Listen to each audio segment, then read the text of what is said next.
Hi hello ನಮಸ್ಕಾರ ಸ್ನೇಹಿತರೆ, ನಿಮ್ಮೆಲ್ಲರಿಗೂ ಜಶತ್ ಕನ್ನಡ ವ್ಲಾಗ್ಸ್ಗೆ ಸ್ವಾಗತ.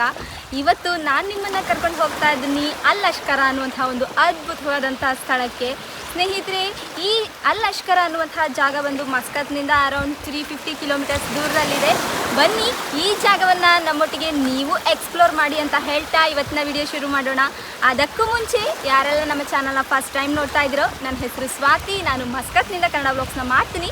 ನಮ್ಮ ಚಾನಲ್ಗೆ ನೀವು ಇನ್ನೂ ಸಬ್ಸ್ಕ್ರೈಬ್ ಆಗಿಲ್ಲ ಅಂದರೆ ಈಗಲೇ ಹೋಗಿ ಸಬ್ಸ್ಕ್ರೈಬ್ ಆಗಿ ಆ್ಯಂಡ್ ಪಕ್ಕದಲ್ಲಿರುವಂಥ ಬೆಲ್ಲೈಕನ್ನ ಕ್ಲಿಕ್ ಮಾಡೋದನ್ನು ಮಿಸ್ ಮಾಡಬೇಡಿ. ಸೊ ದಟ್ ನಾವು ಪ್ರತಿ ಸಲ ವೀಡಿಯೋ ಅಪ್ಲೋಡ್ ಮಾಡಿದಾಗಲೂ ನಿಮಗೆ ನೋಟಿಫಿಕೇಷನ್ ಬರುತ್ತೆ, ನೀವು ಅದನ್ನು ವಾಚ್ಔಟ್ ಮಾಡ್ಬೋದು. ಬನ್ನಿ, ಇನ್ನು ತಡ ಮಾಡದೆ ವಿಡಿಯೋ ಶುರು ಮಾಡೋಣ. ಸ್ನೇಹಿತರೆ, ಮಸ್ಕತ್ನಿಂದ ಅಲ್ ಅಷ್ಕರಾಗೆ 318 ಕಿಲೋಮೀಟರ್ ಆಗುತ್ತೆ. ಇನ್ ಡೀಟೇಲ್ ಆಗಿ ಹೇಳ್ಬೇಕಂತಂದ್ರೆ ಮಸ್ಕತ್ತಿಂದ ಇಬ್ರಾಗ್ ಹೋಗಬೇಕು, ಇಬ್ರಾ ಟು ಬಿದಿಯಾ, ಬಿದಿಯಾ ಟು ಜಲನ್ ಬನಿ ಬುವಾಲಿ, ಅಲ್ಲಿಂದ ಅಲ್ ಅಷ್ಕರ. ಮಸ್ಕತ್ನಿಂದ ಅಷ್ಕರ ತಲುಪೋದಕ್ಕೆ ನಮಗೆ 3.5 ಗಂಟೆ ಆಗತ್ತೆ. ಸಮ್ಮರಲ್ಲಿ ಹೋಗ್ಲಿಕ್ಕೆ ಈ ಅಷ್ಕರ ಒಂದು ಬೆಸ್ಟ್ ಡೆಸ್ಟಿನೇಷನ್ ಅಂತಾನೆ ಹೇಳ್ಬೋದು. ಯಾಕಂತಂದ್ರೆ ಇಲ್ಲಿ ಮಸ್ಕತ್ಗೆ ಕಂಪೇರ್ ಮಾಡಿದ್ರೆ ವೆದರ್ ಕೂಲ್ ಇರುತ್ತೆ ಅಂಡ್ ಮಕ್ಕಳು ಕೂಡ ಈ ರೀತಿಯಾಗಿ ಟನಲ್ ಒಳಗೆ ಹೋಗೋದಕ್ಕೆ ಎಂಜಾಯ್ ಕೂಡ ಮಾಡ್ತಾರೆ. 2-3 ಡೇಸ್ ಟ್ರಿಪ್ ಮಾಡಬೇಕು ಅಂತಿರೋರಿಗೆ ಮೊದಲನೇದಾಗಿ ಬಿದಿಯಾಗೆ ಹೋಗಿ ಡೆಸರ್ಟ್ ಅಲ್ಲಿ ಸ್ಟೇ ಮಾಡ್ಬೋದು. ನಂತರದಲ್ಲಿ ಅಲ್ಲಿಂದ ಅಷ್ಕರನ್ನ ತಲುಪಬಹುದು. ವಿಂಟರ್ ಟೈಮಲ್ಲಿ ಈ ರೀತಿಯಾದ ಐಟಿನರಿ ಮಾಡ್ಕೊಳ್ಳೋದು ಉತ್ತಮ. ಯಾಕಂತಂದ್ರೆ ಸಮ್ಮರ್ ಅಲ್ಲಿ ಯೂಶಲಿ ಡೆಸರ್ಟ್ಸ್ ಅಲ್ಲಿ ಯಾವುದೇ ರೀತಿಯಾದಂತ ಕ್ಯಾಂಪಿಂಗ್ಗಳು ಓಪನ್ ಇರೋದಿಲ್ಲ.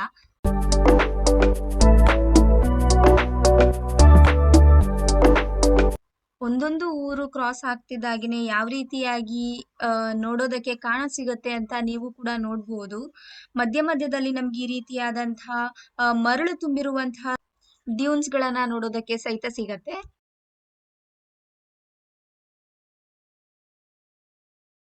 So finally after 4 hours journey ನಂತರ ನಾವು ಬಂದು ತಲುಪಿದೀವಿ ಅಷ್ಕರ ಊರಿಗೆ. ನೋಡ್ಬೋದು, ಈ ರೀತಿಯಾಗಿ ಕಾಣಿಸುತ್ತೆ ಊರಿನ ಎಂಟ್ರೆನ್ಸ್.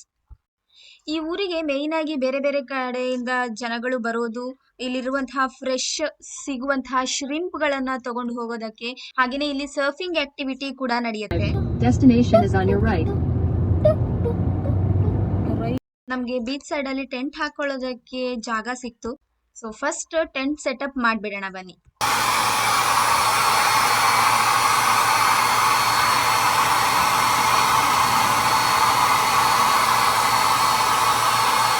ಈ ರೀತಿಯಾಗಿ ಮಕ್ಕಳನ್ನ ಕೂಡ ಕ್ಯಾಂಪಿಂಗಿಗೆ ಕರ್ಕೊಂಡು ಹೋಗೋದ್ರಿಂದ ಅವರು ಕೂಡ ಗೆಜೆಟ್ ಫ್ರೀ ಆಗಿರ್ತಾರೆ, ಎಂಜಾಯ್ ಕೂಡ ಮಾಡ್ತಾರೆ ನೇಚರ್ ಒಟ್ಟಿಗೆ.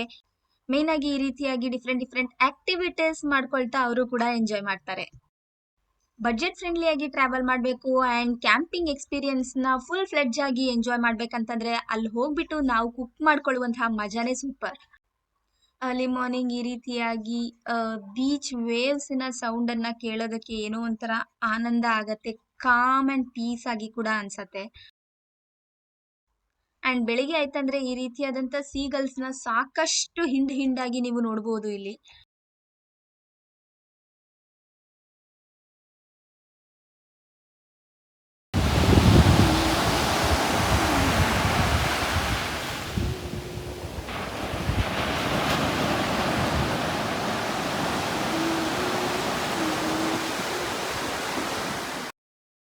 ಇಲ್ಲಿ ಈ ರೀತಿಯಾದಂತಹ ಕ್ಯಾರವನ್ಸ್ ಫೆಸಿಲಿಟೀಸ್ ಸಹಿತ ಅವೈಲೇಬಲ್ ಇರುತ್ತೆ, ಬಂದು ನೀವು ಆಪ್ಟ್ ಮಾಡಬಹುದು.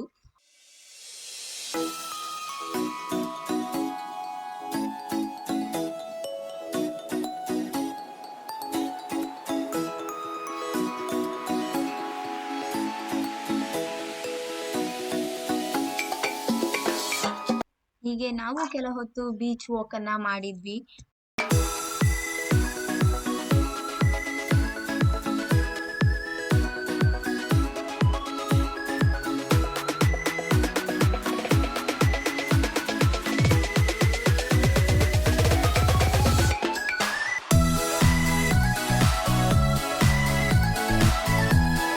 ವಾಕಿಂಗ್ ಆದ ನಂತರ ಬ್ರೇಕ್ಫಾಸ್ಟ್ ನ ಪ್ರಿಪೇರ್ ಮಾಡಿ ತಿಂದು ನಾವು ಮತ್ತೆ ಮತ್ತೊಂದು ಲೊಕೇಶನ್ಗೆ ಹೋಗೋಣ ಅಂತ ಹೇಳ್ಬಿಟ್ಟು ಎಲ್ಲ ರೆಡಿ ಆಗ್ತಾ ಇದ್ವಿ.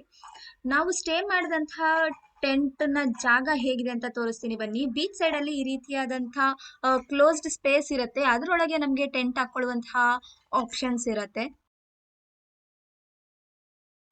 ರೆಡಿ ಆದ ನಂತರ ಫೋಟೋಸ್ ಎಲ್ಲ ತಕೊಂಡ್ವಿ. ಸುಂದರವಾದಂತಹ ಪ್ರಾಪ್ಸ್ ಕೂಡ ಇಲ್ಲಿ ಅವೈಲೇಬಲ್ ಇದೆ.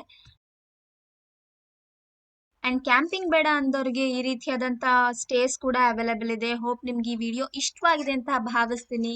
ಇಷ್ಟವಾದಲ್ಲಿ ತಪ್ಪದೆ ಲೈಕ್, ಶೇರ್ ಅಂಡ್ ಕಮೆಂಟ್ ಮಾಡೋದನ್ನ ಮಿಸ್ ಮಾಡಬೇಡಿ. ಮತ್ತೊಂದು ಇಂಟ್ರೆಸ್ಟಿಂಗ್ ವಿಡಿಯೋ ಜೊತೆ ನಿಮ್ಮ ಮುಂದೆ ಬರ್ತೀನಿ. ಅಲ್ಲಿ ತನಕ ಎಲ್ರು ಖುಷಿಯಾಗಿರಿ, ನಗ್ತಾ ಇರಿ. ಟೇಕ್ ಕೇರ್, ಬೈ ಬಾಯ್.